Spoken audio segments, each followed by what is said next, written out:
As the neighbor country of Afghanistan, Pakistan has been following the situation in Afghanistan with great interest.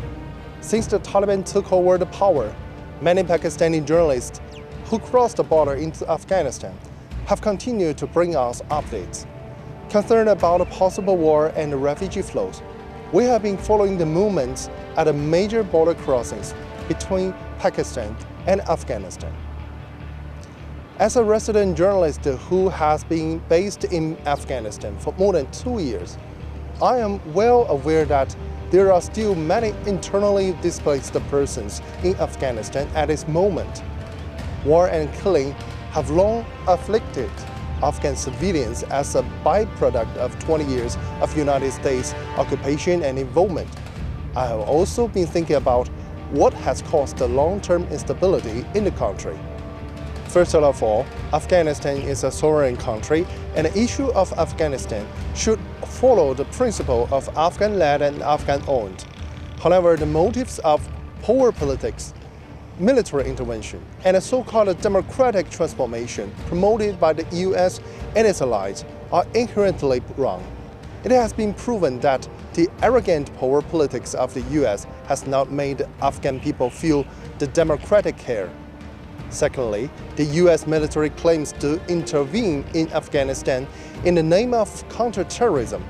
Yet the US has spent $2 trillion over 20 years, only to see more and more terrorist groups emerge in Afghanistan.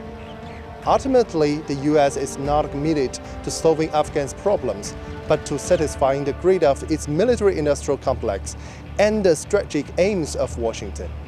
The end of military intervention by the US and its allies should be the beginning of authentic responsibility. More than any other country, they have the obligation to provide economic, livelihood, and humanitarian assistance to the Afghan people.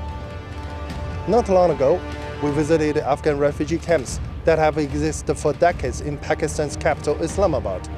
Many Afghan refugees, without exception, expressed their desire to return to their homeland once the situation calmed down soon because, after all, no one wants to be a lifelong dependent.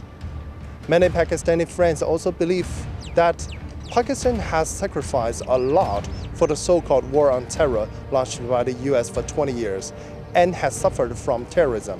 It is time to end this situation. One of the things I feel most when talking about being a journalist in war-torn Afghanistan is the experience of interviewing Reza Rafat, the top scorer in the Afghan college entrance examination on 2017, who came out of Islam. As a young man who grew up amid war and poverty, Reza witnessed the turmoil of his country and the suffering of the compatriots. With this in mind, he applied for the medical major, determined to help his people in the future. I believe that if more and more young Afghans like Reza are willing to return to their country to build their land, then the future of Afghanistan will not be defeated.